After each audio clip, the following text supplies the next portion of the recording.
Before anything else, leave a like and check that you're subscribed, because that pushes the video to more fans and keeps you here when a big story really breaks. Turn on notifications and come with me, because what's been making the rounds again about the Golden State Warriors and Klay Thompson isn't just nostalgia. It's unresolved past, it's wounded pride, it's vanity, it's that feeling of home, and above all, it's the future. And the detail a lot of people aren't noticing is that this story doesn't only affect Klay. It affects the way the entire franchise sees itself right now, in the middle of a period where the Warriors seem to be trying to recognize themselves in the mirror. In the last few hours, what reignited this topic was a newly published behind-the-scenes deep dive, with interviews, accounts, and a timeline that makes one thing clear. The split between Klay Thompson and the Warriors wasn't a light goodbye, the kind where everyone hugs, smiles, and moves on in peace. It was a break with friction, with communication failing, with outside noise, and with two truths competing at the same time. On one side, the player who sees himself as part of the heart of everything that was built. On the other, the organization trying to protect itself from risk in the curve of time, because the NBA doesn't forgive emotion when the body starts demanding payment. And when you combine emotional weight with historical weight, that's when the subject becomes electric. Because Klay wasn't just another shooter, he was a pillar, a symbol, a piece of the dynasty's identity. There are fans who still look at the golden era and think it had a fixed, almost sacred shape. Stephen Curry, Draymond Green, and Klay Thompson, the famous backbone. And that's why a line from Draymond, quoted in those accounts, became a perfect summary of the discomfort. When someone comments that Curry and Draymond are now the longest-tenured duo in franchise history, Draymond doesn't celebrate like it's a trophy. He finds it strange. He feels the error in the sentence. In his head, it wasn't supposed to become a duo. It was supposed to stay a trio. And when he reacts like that, he isn't talking about a statistic. He's talking about a void. The kind of void that shows up when history starts being told without a name that should always be there. But it goes deeper because Klay's exit didn't come from one bad day. It was an accumulation. For Klay, the maths always seemed simple. He delivered titles, delivered historic nights, played on the edge, paid an enormous physical price, lost seasons to brutal injuries, and, even so, came back trying to be himself again. In the mind of an athlete like that, what should exist at the end is recognition and loyalty, not as a favor, but as a natural consequence of what was built together. On the franchise side, though, the feeling changed color over time. The fear grew. Paying big money for a player who no longer had the same body, coming off serious injuries, and who might not be able to sustain performance in a league that speeds up every season. When those two readings collide, the conversation stops being "let's stay together" and becomes "how far does this still make sense?" And here's the part that hurts fans, but happens in the NBA with brutal coldness. At some point, a lot of people inside franchises start talking about idols as assets, like the guy is a number that goes up or down, not a living symbol. To the fan, that sounds inhuman. To the people in charge, it's the language of planning. But for the player, especially a player with history, hearing or sensing that shift in treatment sounds like betrayal, because he thinks, I didn't become someone else. I'm trying to come back after everything I went through. I'm still me. And that difference in perception is the kind of crack that, once it appears, almost never seals itself. Klay came back from injuries that would change many careers. He still had big games, moments where the entire arena remembered why his name carries weight. But time doesn't give everything back. The body doesn't return factory original. And most of all, defense is where the league exposes any drop-off with cruelty. The fan sees it on the screen. The coaching staff sees it in the rotation. The front office sees it in future projections. And what used to be the guy who changes a game with 2 shots becomes, how much does this cost? For how long, and what's the risk? If the player is asking for a number he believes he deserves, and the franchise is calculating based on what it fears losing, the collision is inevitable.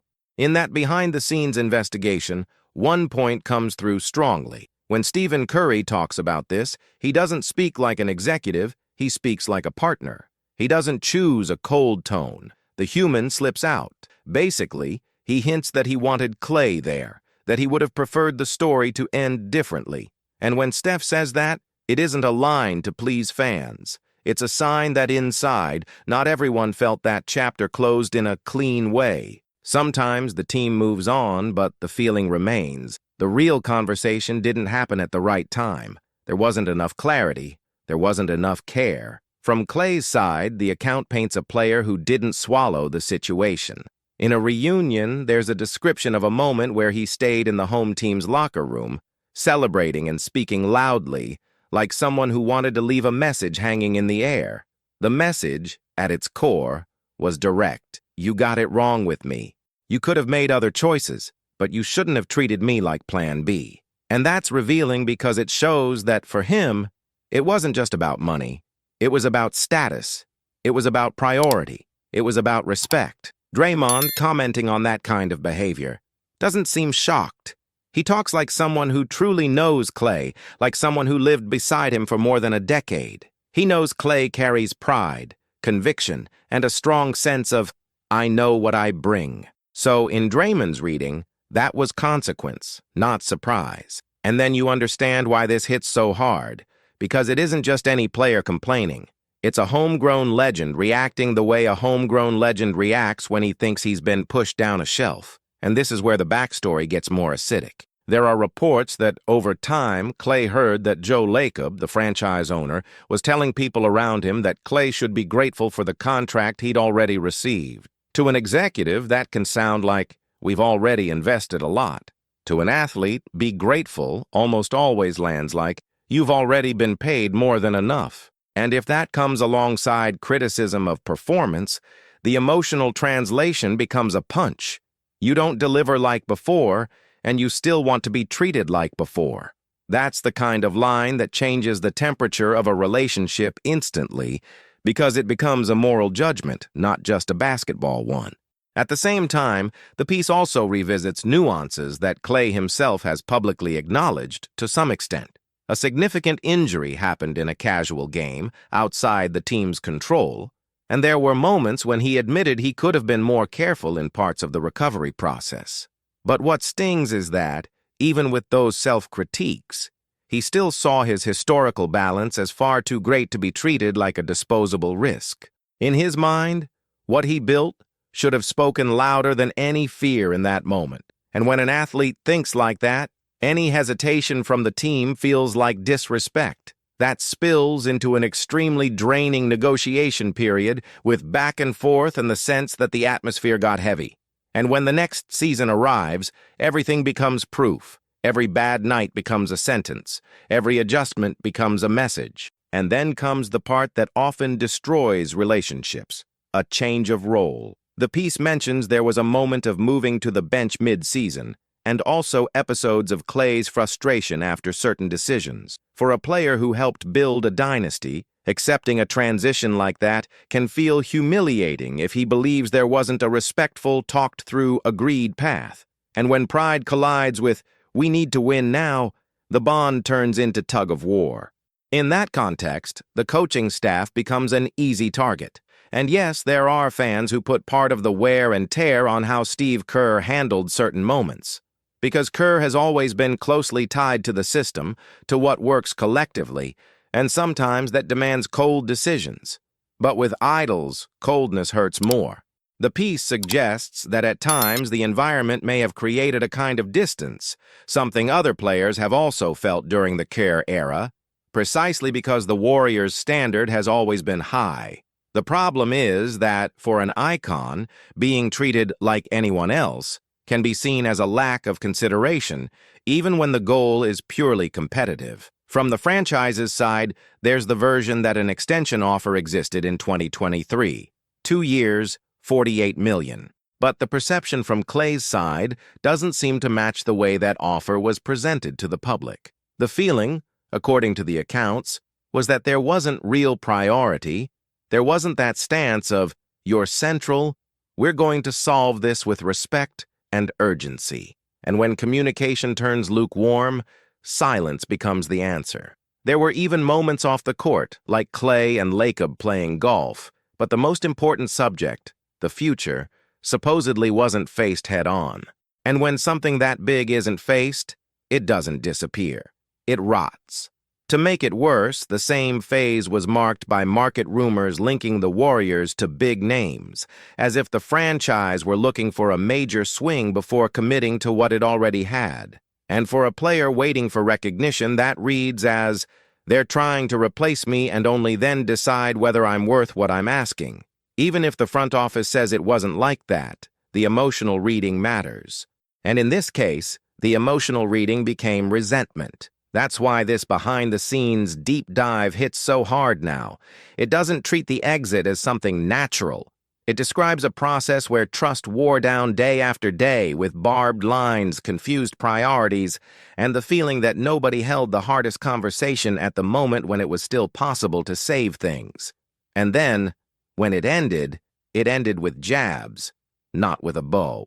But the most important point in all of this is what comes after. Because even with the hardened shell it left, there are signs the story wasn't buried forever. Steph has already spoken about symbolic scenarios, like the possibility of a one-day contract for Klay to retire as a Warrior, something that repairs the narrative even if it doesn't change the basketball in practice. Klay, on the other hand, responds more cautiously, like someone who knows he still wants to play, still has road ahead, and won't tie himself to an emotional promise now. It isn't a yes. It isn't, "I'm coming back." It's, "we'll see." And this is where it gets even more intense when you look at the Warriors' current moment. Because while Klay's name returns to the table as a possibility for a dignified closing, the entire franchise seems to be living through a kind of identity crisis. The sense of stability that defined the dynasty has faded. The environment today feels more tense, more uncertain, as if the structure that held everything up is creaking. And when a team reaches that stage, every rumor becomes a signal. Every move becomes a message about who's in charge, what direction exists, how much time is left to do something meaningful with what remains of the core. And in the middle of that, a second topic surfaced, exploded as a rumor and gained momentum fast. The possibility of Abando entering Golden State's radar. To some, that feels distant. To others, it feels exactly like the kind of swing a franchise searching for new energy would take. Because regardless of the name, what the Warriors are desperately looking for is breadth, intensity, hunger. Someone who arrives without carrying the weight of the dynasty, but with the desire to bite every minute on the floor. And it's impossible not to notice the contrast. On one side, the heavy history of an idol who left with an open wound. On the other, the idea of a new face coming in with blood in the eyes to try to reanimate a team that seems stuck between the past and the need to turn the page. And it's exactly at that crossroads that the conversation starts to become dangerous for everyone, because it isn't just Klay coming back, it's what the Warriors are becoming. And when you combine internal wear, the urgency to reinvent, and Stephen Curry trying to keep the flame alive, you understand why any piece, whether a symbolic return or a bold new bet, becomes part of the same board. And at the end of the day, that's what makes everything so intense. There isn't a simple answer, because this story isn't only about a possible return of Klay Thompson, nor only about the idea of the Warriors chasing new energy with names nobody expected to see on the radar. It's about identity. It's about the franchise deciding whether it will try to stitch the past back together with dignity while pushing the present forward, or whether it will treat everything like a spreadsheet and move on without looking back.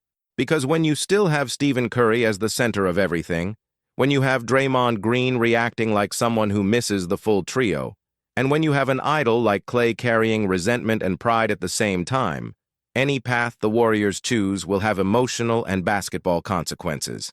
And most importantly, time doesn't erase what was built, but it changes the weight of wounds.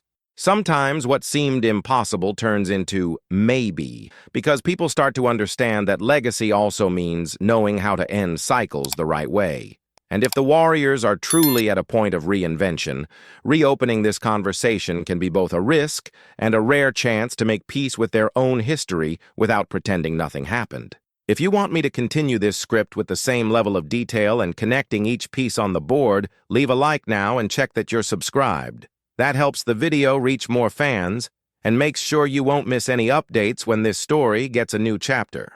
Turn on notifications and comment what you think. Should the Warriors aim for a dignified closing with Klay or move forward without looking back?